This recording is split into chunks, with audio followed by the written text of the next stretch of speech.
Yeah, and I mean, and then just message them, see what the response is. Oh boy. Well, what the heck is that? It was like the whole building vibrated. It works. So, the first time in the studio. First time live, if you can call this a studio. No, this is the episode number 9. Yeah, episode 9. We are live together. I don't have to figure out which way to point to Sergey now. So good. On the screen. Yeah, we've been waiting for a long time. Josh and Sergey Weekly number 9. We are in here, deliver fresh insights. What are we talking about today, Josh? That's a great question. I know from my side what I've been working on has to do with creating a new service offering for my company. So new landing page, did before all that, new target market, new research, new landing page, new testing of landing page, new strategies in terms of social media to drive traffic to the landing page. So that's what's kind of been top of mind for me the last week. What about you? Yeah, I mean it's been business development. Again, another week of business development. It's been going well. Every week should have business development. It's true, by the way. Yeah, it's just finding people on LinkedIn and creating targeted lists, and then sending them messages in an automated way. Been going well. Landed my first paid client this week, which is like, woo, yes. Boom. Yeah, so it's been amazing. From Instagram, by the way. Can you believe that? Paid client, social media, marketing / So why don't we double down on the different channels and methods that we're using to get clients? Because you've been doing it the last few weeks, you've been successful. I've been doing it for about the last half week and will be continuing for the next foreseeable future. Yep. So why don't we each go into a little more detail, because I know what you do and it semi-overlaps with me, so we can talk about the things we've both been doing. Absolutely. You can talk a little bit about things you've been doing on Instagram, because I haven't been doing those. I've been doing more Facebook stuff too. I can talk about that. Let's do it. And we can cover the wide range there. Yeah. So why don't we start with LinkedIn then, because that's where we both overlap. Mm-hmm. Do you want to talk, because you're the LinkedIn guy, why don't you talk a little bit more, just like quick intro, and then what your strategies are and what's been working? Yeah, I mean with LinkedIn, so for me, one person agency type of, like I'm a marketing consultant right now, looking to find clients in a small B2C, B2B space. I don't really have a specific preference, don't really have a preference on the industry. The main criteria is to find somebody who is a founder, a co-founder, a CEO, president. Doesn't really matter the title, but I want to talk to somebody who runs the company because it's small, and I want to work with somebody. So it is B2B then, if you're targeting companies, right? Right. Yeah. Well, it depends how you consider. If they sell their stuff to consumers, then it's B2C. If your marketing efforts are B2B. Yeah, it's all B2B. Right. Exactly. Yeah. Oh, so you're saying your target market can be. It can be either B2C. They can do B2B or B2C. Okay. Yeah, exactly. So gotcha. if they're selling to consumer, okay. If they're selling to other businesses, doesn't matter. We'll still take them. Mm-hmm. And so criteria is to usually have anyone around 5 employees. Under 5 usually is the best. Because when you have more people, they will probably have somebody like me. They will probably hire somebody, and they will run their services. So for marketing. So the way that I do it, and it was not easy to figure out on LinkedIn, because if you go, and I always use LinkedIn Sales Navigator. That's the first part, because with LinkedIn Sales Navigator, it's easier to create filters, to create a list of target of people we're going to target. And you have a company headcount. Well, you think like, awesome. But it doesn't really work this way, unfortunately, because what happens is a lot of people will have 2 titles. They will be a founder or a co-founder of a company of one person, and they will be doing VP of marketing or operations somewhere else. And then LinkedIn will pick them up as a founder, but then they won't be really a founder. They will have some sort of a side project. Mm-hmm. So how do you target those people? Now, there will be people who will be the right fit, but there's not that many of them. Are you going to filter them manually? I tried that. It takes a lot of time. I would be doing just that all day. not very effective. So what do we do? The way that I figured to do it is to, and this is just for my specific target, is use LinkedIn groups. LinkedIn groups is a really good pre-qualifier in a way that when you send somebody a message, you want to have something that you have in common with those people. And you don't want to ever pitch anything. And so when you add people with marketing groups, so you go on LinkedIn Sales Navigator, you add a bunch of groups for marketing, you could get all of them, and then you will have titles like co-founder, founder, CEO, you'll have location Toronto, you will put the company number of employees under 10 or 1 to 5, I think, and then like 10 or 5 to 10, and then you can add self-employed. Then you'll have a list of like 1,000 people or 800 people. Well, that's a good start. Within one group? No, this will be the people who match the criteria within all the marketing groups on LinkedIn. Okay. Oh, wow. Okay. Yeah, and that's really, really cool. Now we can work with this list. So you can search for groups, and then when you get a populated list of groups, you can then search specifically the members that are in all of those groups? Yeah, that's the beauty. It's like really, really good targeting. Cool. And that's the reason why I think LinkedIn could work for many, many different businesses, because you're extracting the best from the group based on whatever you're looking for. Right. Which is really awesome. And then after that, you use the automation tool. I use Linked Helper. You create a list of these people. You put them all on the list, and they call it a campaign. And then you send them an automated message. And then a lot of them will respond, add you to your network, and then you send them a follow-up message. And it never has to do anything with sales. It all has to do with, look, you're interested in marketing. I'm interested in marketing. I'm building my business, and just love to connect. And that's it. And it works because a lot of people, there's a number of different groups of people on LinkedIn. Some of them want to meet or connect with somebody who is just who they know, but there's a lot of others who will be willing to accept a connection if your profile is compelling, if you did something, you have some content posted, you're a legit person. So a lot of them will accept. You'll send them another message saying, hey, thanks for accepting. By the way, are you doing anything in marketing? Not related to sales, works really well. A lot of people will be willing to chat, and so that way you're able to filter out a lot of opportunities that otherwise will be hard to get. Right. That's primary strategy that worked for me. There were a lot of attempts that didn't work. Right. Yeah, the group part seems really good. So I just want to go back through and unpack that a little bit and just kind of break it down, because there's a lot of good stuff there, and you went at it kind of the way you referred to like having a good profile at the end. I want to reverse the order. So it's like, number one, create a great profile. So you're targeting marketing people. Let's apply it to like someone who's selling, widgets, whatever. They're selling like coffee mugs. Sure. And you want to sell to 30 to 50-year-old women, create a good profile that would appeal to that market, however that may be. I don't know how to appeal to that market. Yeah, it's good picture. But, good picture and title and little description, et cetera, et cetera. Yeah. And then the searching is so important. So like Sergey said, you can filter by, there's probably groups of like mug lovers or something. And you can search within those groups for, 30 to 50-year-old female, maybe certain geography, et cetera, et cetera. And then, like you said, hit them with a non-salesy message and a non-salesy follow-up, which you can automate using Linked Helper, which is Sergey's favorite tool. Yeah. I'm not really an expert in that, but I've seen you use it, and I have used it, and it's pretty cool. And yeah, that's like a great kind of outbound strategy that you can employ for very little money.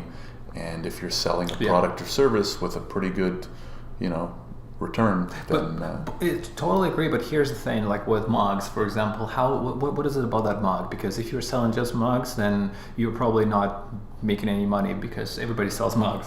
You have a mug that is some sort of special, Star Wars mug, or I don't know, like the Office show mug. That is great. That is great, because very few people do it. Now, how does that connect it to the segment that you want to connect with?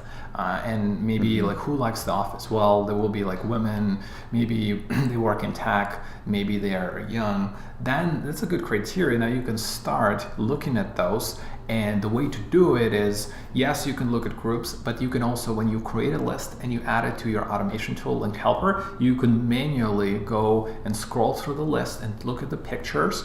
And because LinkedIn doesn't allow yet, hopefully they will in the future, to target by age. And then you look at the pictures and then like literally just deselect people and then click, just move to excluded, so you're not going to be invited them. So you can manually, in probably about half an hour, go through like 500, 800 women and then see who's the best target, and then you send them a message, and then there will be a unique spin in the mug. But you never promote a mug. That's never the case. You just say, I want to connect with you because you are doing XYZ and I'm doing XYZ, and we seem to have some similar interests.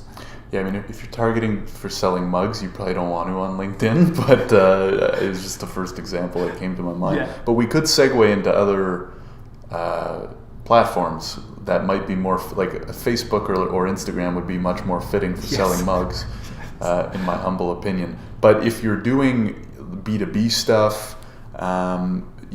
selling really expensive stuff, whether that be products or services, very niche within like certain industries, I think LinkedIn is pretty amazing for that. So. Don't forget about partnerships. Whoever you want to partner, they're all on LinkedIn. Just hit them with a message, say, hey, we'd love to connect.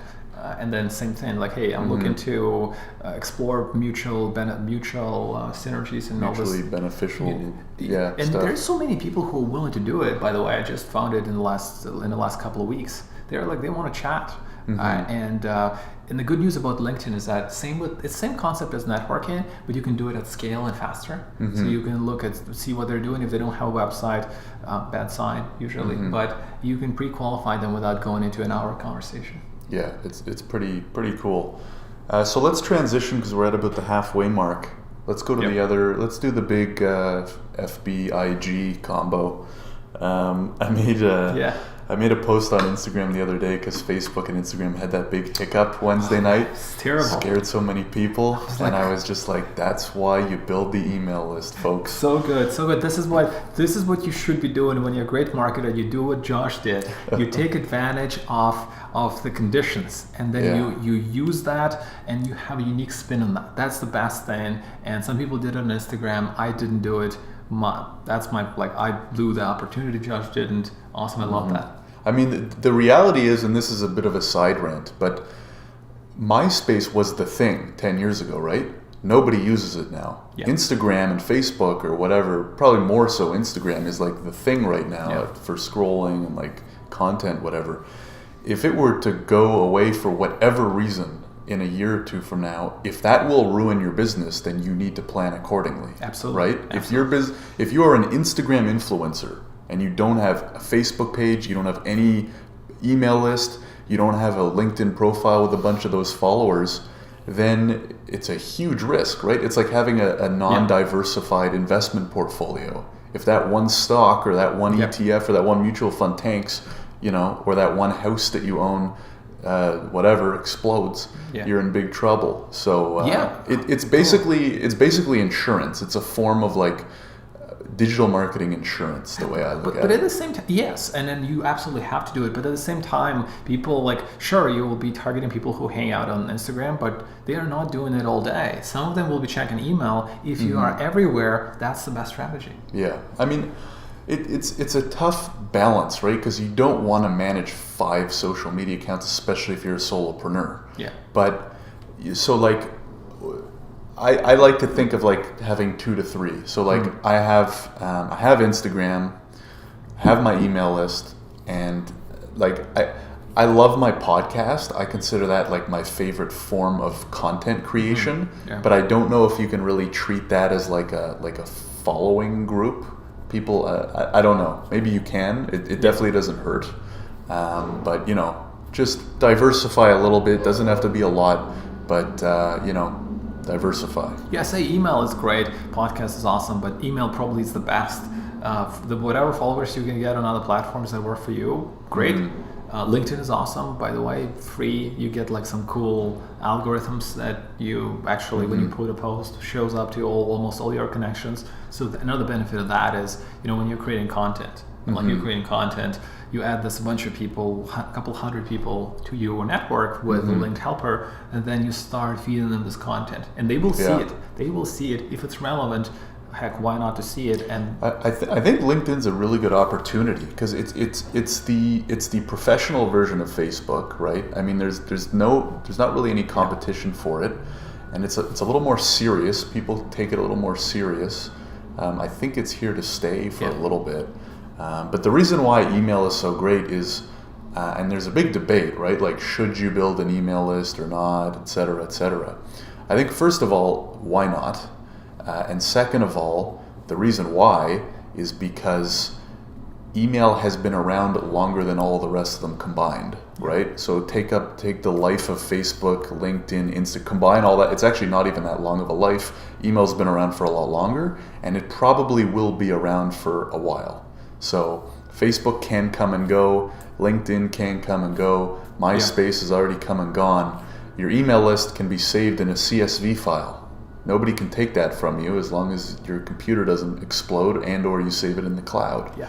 So it's like an asset in a sense. It's totally worth it. Totally worth it. And I'm gonna start that's my that. rant. I'm not on email lists. I'm gonna start an email list myself, and I like that. I like it. You could start with MailChimp. It's free, up to 2,000. It's like crazy. Up to 2,000 subscribers, and there's probably other free options. I don't even know. Yeah. But so it's worth it. Like, just create a few email sequences, copy what other folks are doing, sign up to the email list of companies who are doing well, and you'll receive a bunch of emails. The other thing is, you don't even have to send emails, right? So like, I promote email lists, especially if you don't like writing them or whatever. Start an email list for free and just save the emails, right? Even if it's not a huge part of your business. Let's say you slowly accumulate a few hundred or a few thousand emails. Let's say the social media world does explode and Facebook and Instagram go down. Then you can start the email list because you have it. Or you can use your email list to pitch the next thing. So let's say people start, slowly Facebook. I mean, I don't think this will happen anytime soon, but slowly Facebook and Instagram die out and some like new emerging social media thing pops up. Then you can use your email list to promote that new social media platform. And now all of a sudden you're transferring those followers over. That's exactly it. So, just get new followers on a new platform, whatever comes up, Twitch, whatever the new thing is. Something after Snapchat for 10-year-olds. Who knows? All you can do is protect yourself because none of us know what's going to happen. Totally. So. It's like what Gary Vee says: create content, put it out there, and basically do shit. That's what a lot of it comes down to. And just message people on Instagram if that's relevant. But so let's do a quick few minutes on Instagram. We only have a couple minutes left. For a 20-minute mark. But what have you been doing on Instagram? Instagram has been interesting. I was essentially following Gary Vee's strategy of DMing people on Instagram who are running businesses. And the way that I did it took me a while to figure out. Maybe it's easy for others. I wasn't a heavy Instagram user by any means, but you go on search and you search by hashtag. So I want to look just for local businesses for now while I'm working on the first few clients. So I search Toronto, and then I search whatever other word makes sense to find a potential client. So at first I looked at Toronto business, and then you'll see there will be a couple thousand posts for that hashtag. You click on that, and then you go to top posts, and you'll see what posts are there. Most of them will be related to businesses, unless people are using automated software and they have something unrelated to Toronto business. It happens rarely. So you go into that picture, then you click on the profile, see what they're doing. If it makes sense, you click on the 3 dots in the top right corner, and then you click DM.